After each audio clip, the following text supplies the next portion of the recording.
Bonjour, alors juste un petit clin d'œil aujourd'hui, on refait un petit peu de reconnaissance des végétaux et je voudrais vraiment en profiter de la floraison simultanée de deux plantes qui ont le même nom pour vous montrer qu'il faut faire attention quand on utilise le latin et quand on utilise les plantes parce que même si elles ont le même nom, elles ne poussent pas sur le même sol.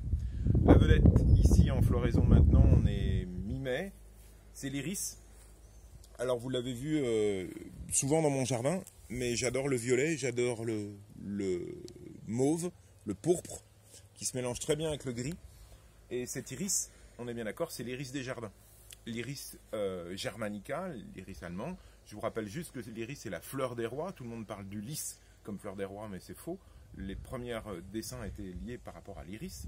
Bon, on n'est pas là pour faire de l'histoire, on est là pour faire du jardinage. Juste pour vous dire, donc l'iris des jardins, c'est un iris qui pousse sur sol sec, voire rocailleux. D'accord ? Et bien sûr, il est important, on va pouvoir le diviser en juillet. Vous avez vu ces feuilles, je vous demande de refaire un petit tour. Des feuilles très larges, légèrement, nous on parle de glauque, donc entre le gris-vert et le gris, entre le gris et le vert.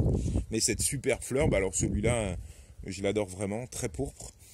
Ça se divise très bien, ça se passe souvent. Mais je reviens, l'iris des jardins sur sol sec. On va faire une petite pause, puis on se retrouve voir un autre iris qui lui ne supporte pas du tout les sols secs. Comme celui-là d'ailleurs ne supporte pas les sols gorgés d'eau, hein. On est bien d'accord. Iris des jardins, iris germanica, sol sec.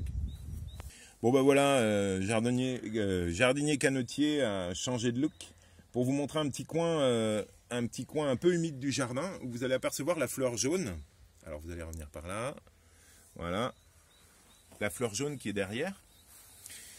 Les deux qui sont là, alors on est un peu en fin de floraison, mais je voulais que les deux soient ouverts pour vous montrer. Et ça, c'est bien sûr l'iris des marais, iris pseudo-acorus, qui lui ne pousse que les pieds dans l'eau. Petite floraison jaune, alors c'est plutôt une plante spontanée, hein, on est d'accord, c'est pas horticole comme l'autre iris.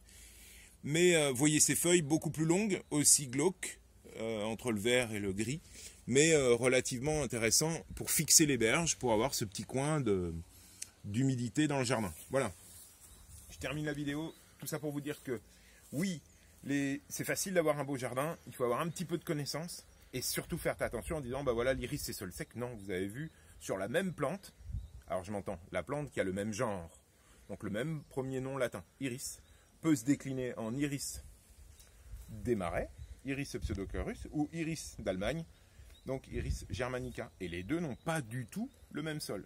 On reverra d'autres exemples dans le jardin où une même plante sous deux espèces différentes, ne va pas avoir les mêmes catégories de sol. D'où l'importance de connaître son sol et de connaître les plantes.